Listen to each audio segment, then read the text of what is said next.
Welcome to another episode of What Are You Reading? What Are You Writing? We are 2 days from launch with my guest today. I'd like you to meet Joseph Lewis. Say hi, Joe. Hello, everybody. Thank you for having me, Karen. Oh, I'm so delighted to be here. If this is your first time with us, or maybe you're a big fan of Joe's, and so you're here for the first time, I am author of Getting It Right, Tangled Lies, Reckonings, all suspense, mystery novels. And I have my first historical novel coming out in September called True Grace. And you had the pleasure of meeting Joe. I guess it was over a year ago, maybe Easily, I two. think. Maybe it was About two, two. yeah. Yeah, maybe because I think it was the first year, like 2021, when I started. But he has a new amazing book out that I had the pleasure of reading, and he's going to tell us all about it. So welcome back. So tell us fan mail. First of all, what a great title. Thank you. Great title and cool cover. Yeah. Don't you think? Okay, show everybody. Oh, yeah. I'm really pleased. David did a. Hold it up a little higher. Sorry. Yeah, there you go. Yeah, David did a great job on it from Black Rose Writing. He is the king. Of covers. You bet he is. Yeah, he's designed all of them actually. Yeah, all of your books. He's designed all of the covers for all of your books. Yeah, my journey is a little bit different than others in that my first four books were from a different publisher. But they went out of business. They're no longer in existence. And they gave me, it's a reversion right. They gave me my books back. But Black Rose Writing said, we'll take them. And so they reissued them. And so I was really pleased. So what David did is he and his team looked at the covers, pretty much kept very close what we had, but just kind of tweaked them and updated them a little bit. Gave Mm-hmm. me a chance to do a little bit more updating, editing, things like that. And fan mail is what number novel for you, sir? It is number 9. Hot dog. I've been averaging about one a year. I tell people it's like giving birth, although I don't really have that experience. But I write about every 9 months to a year from idea to publication. That's when they kind of come out. Yeah. So my first book came out, and then it was 4 long years before my second one. But now I've been writing one a year. I've had 1, 2, 3 in a row, and that's kind of cool, right? Yes, it is. John Grisham moved over. So tell us about fan mail, the ninth novel. Tell us about the premise of the book. Well, fan mail had its genesis in my previous book, Blaze In, Blaze Out. Mm. Um, Which is a there, wonderful book also, people. thank you very much. That one has won 5 awards already. It was Best Thrillers picked it as their the crime, what is it, fiction crime novel of the year for 2022. So I was really pleased with that one. But in that book, besides each of my books, the titles have kind of a double, even sometimes triple meaning. Mm. And same with Blaze In, Blaze Out. It was a story of some two cops who put away a crime lord. They thought that was the end of it, the guilty verdict, but sometimes that it just doesn't happen. And so they found themselves embroiled in a mess. Well, with that, there was a car bombing. And towards the end of the book, my family, I call it a patchwork family of adopted kids. There's seven adopted boys. Um, Two of them started getting some fan mail because they have a band that they're in, and they've been kind of successful. And I think anybody who deals with celebrity, there's can tend to be a dark side sometimes. Mm. And these two boys developed, they found themselves in the dark, on the dark side of almost a stalker situation. Mm. And that's really what the book is about. It is a thriller crime novel, but it has a very strong coming of age thread in it Yeah. that I think that's kind of my niche in my writing, is that there's this a drama, a coming of age in it. And it's the story is told through Brian's eyes. And it is, it's a car bombing, threatening letters. The father has a heart attack, and it's all this stress that threatens to pull this close-knit family apart. And that's the story of Fan Mail. Yeah, yeah. It's what I like about Blaze In and Blaze Out and Fan Mail. Those are the only two. I haven't read all your books, but those are the two I've read. And what I really liked about them is that you're very committed to character development. Sometimes, fast-paced mystery crime kind of books, the plot is everything. Yeah. But what I really admire about yours is that you write about characters that your reader is really worried about and worried for, and Yes. feel connected to them. So that is really, really good about that. So you're only 2 days from launch. Right. Tell us what your plans are, and is there any way that our audience can be part of your launch, or view your launch, or help your launch? Go buy my book. Okay, start there. Buy the book. Yeah, I don't really have a formal launch. I'm kind of celebrating it with a library sale and signing it's April 1st, which is 2 days after. And then I follow that up towards the end of the month with a different library. And it gives me a way of getting out, meeting with people, not only talking to them, they ask great questions. It's my favorite thing to do is at a sales and signing, because I meet such wonderful people. They ask such great questions. And then, I can sell a book to them, and I have people coming back. They'll find out where I'm at next, and then they'll show up at the next venue, which is really kind of fun. That is fun. That is great. And so I imagine, though, that at this point, because you also have your blog, that you keep your readers involved, and you showcase other writers, and you write about interesting things. Do you find that you're following there? That's one of the main sources of your readers, or how else do people find you? Facebook, my author it's facebook.com/joseph.lewis.author.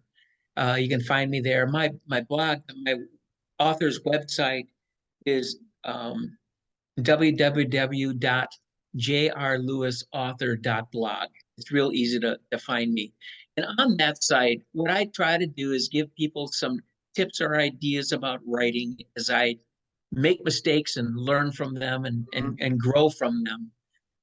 But one of the things I really like to do is I give snippets on my books and I talk about my characters, but I really like introducing sometimes unknown, sometimes little known authors to a wide variety of people out there. And that has been, if I look at the things that I posted on my blog, it is the interviews that I have with authors that tend to be some of my biggest views. So that's always fun to be able to introduce people, introduce authors to a wide variety of people, and that's been really fun. I also have a different blog that it's opposite. I write thriller crime fiction, obviously, and I figure I've been a counselor for about 11 years, teacher coach. I've been in education for about 47 years now. And what I wanted to do is give back. And so I write an inspirational blog. It's simple thoughts from a complicated mind, sort of. If you Google that, you'll find me. And what it is, it's just thoughts to kind of keep you centered, kind of keep you going. It's kind of a pickup. It's inspirational. At least I try to make it be informative. Sometimes it's funny. Sometimes it's sad. But I try to meet people's needs and again encourage and lift up, because there's so much dark in this world. So it's a nice balance between my author website and then my inspirational blog. So there's a couple of ways that people can find me. Yeah, that sounds so good. I follow your author website. So that's the where you interview people and stuff. That's the one that I'm most familiar with. So I'm going to go back and look at your inspirational side. I try to inspire people as well. So and also showcase new authors and help people or not so new authors Yes, to showcase them. That sounds really good. So are you working on novel 10? I am. Oh, I am. can I'm about 37,000 words. And in the author world, in the publishing world, they don't go by number of pages, they go by the number of words. And with thriller, crime, mystery, you shoot for about 75,000 words to about 90,000 words. I try not to go beyond that.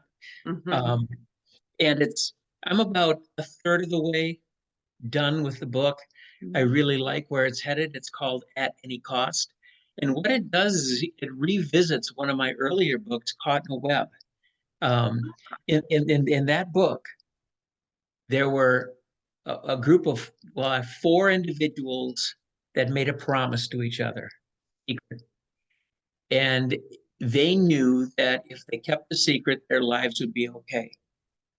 If somebody broke the secret, people's lives would be in jeopardy. Hmm. And because somebody broke the secret, somebody told the secret, now their lives are in jeopardy. That's Wow. what that book is about at any cost.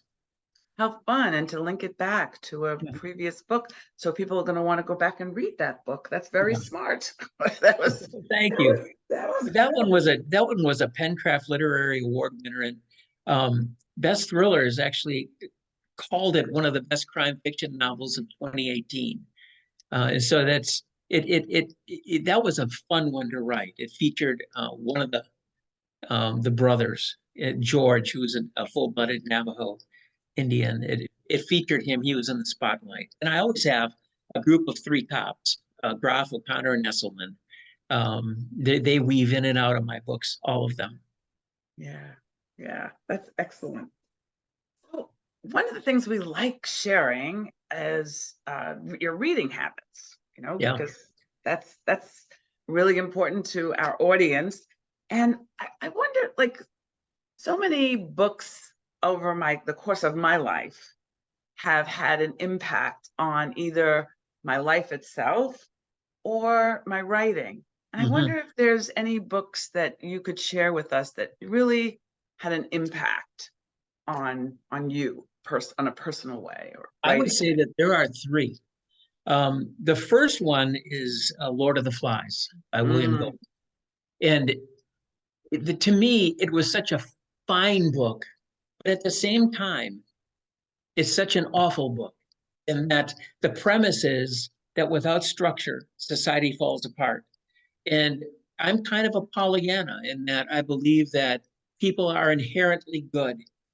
And it's kind of hard to find a real good character in that particular book. Ralph comes to mind, obviously, but they did survive barely. yeah. So that was the first one that really opened my eyes to writing and to literature. And then I kind of juxtapose The Stand by Stephen King on top of that because it's Yes. a very similar thread in that society is falling apart and you have good versus evil and which will survive. It was like Jack in Lord of the Flies versus Ralph, who's going to survive. And Hmm. so those are two books. And then purely on the writing side, it's On Writing by Stephen King. I mean, that's such a fine book for anybody. You don't have to be an author. It's kind of in two parts. The first part is Stephen King's early life and his influences and how those influences helped him to be a writer. And then the second half are all the tips and tricks and ideas that he has about writing that help authors or help anybody to be able to write.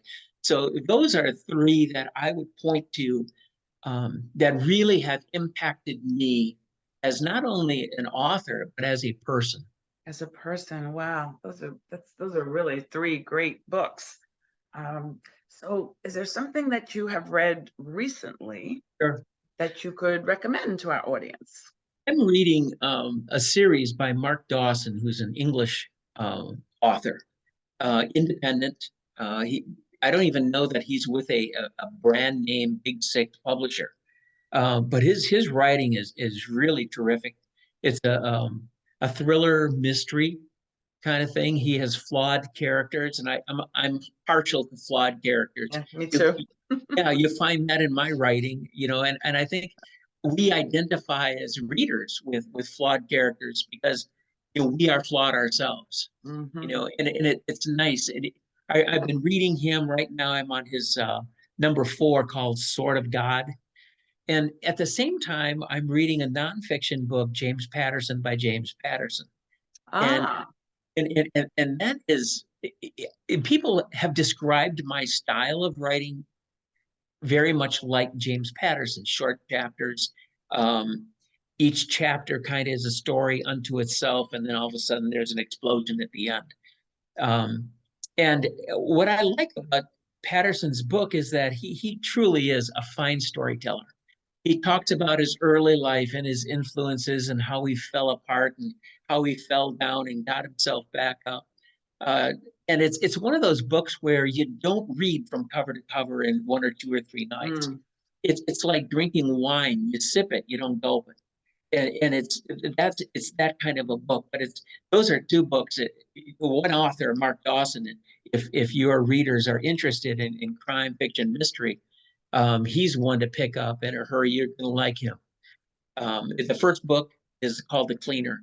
But then if you want to know about James Patterson and Stephen King and on writing, those are 2 books that I would recommend real highly. yeah, cool. So all of you budding writers out there or successful writers out there, and you just want to understand something more. We're always working on our craft, aren't we? We're always Always. trying to I wrote just recently, what is good writing? It was on my author website. And I talked about, my writing from book 1, Taking Lives, the prequel to the Lives trilogy, to fan mail, has been stronger as I write. Fan mail is a much stronger book right now mm, than my Taking Lives book. And I think it's because I've tried to put into practice things that I picked up, things that I've learned, things that I've read. And I think I've become so aware of my characters, and I can anticipate how they might react and what situation I happen to put them in. And I think a writer has to improve yes. from sentence to sentence, paragraph to paragraph, and obviously book to book. If you don't improve, you're standing still, you're going to be stagnant and stale. Yeah. And I never, ever want to be confused and picked as someone who is stale or standing still. I want to keep improving. And I know That's, that there's lots of improvement for me that I can do. that's so true. Before I became an author, I spent most of my career being a circuit speaker. I spoke all over the world. Mm, And I knew that if I didn't stay current and fresh and learn, why would you invite me back? You absolutely. never would want someone to say, oh, well, we've heard her. And that's the same thing with a book. You don't want your books to like, oh, once you've read one of his books, you've pretty much read them all. So we have to just keep improving and getting stronger, and our audience, our readers are counting on us to keep getting better and Yes. interesting, and then Yeah, it makes it not boring for us, because that's the other reason we could bore exactly. ourselves. Exactly. Yes. There is a pretty famous writer out there who's been accused of writing the same book over and over again. There's a rock and roll group called AC/DC that Hmm. they're older, my age, that I really enjoyed and liked. And there was one music critic that said they just keep writing the same song over and over again. And part of that is, well, I kind of like it, so just keep doing what you're doing. But there are others that, that's a little bit boring. Let's go someplace else. And Yeah, I guess I never want to be that kind of a writer where yeah. I'm predictable and stale. And you don't want to bore yourself. No, absolutely not. Thank you so much, Joe. I am here today with Joseph R. Lewis, right? It's J.R. Lewis, Yep. author of 9 amazing books, and his latest is called Fan Mail, which is available now. It launches in 2 days, and you can order it on all the places that you like to buy your books. And I hope that you will follow Joe on his various platforms. And I hope that you are following me on Instagram and Twitter and Facebook page and my YouTube channel. And just let both of us know, if you're just starting to follow us, that you met us here on What Are You Reading? What Are You Writing? Until next time, everybody, have a great week. Thank you.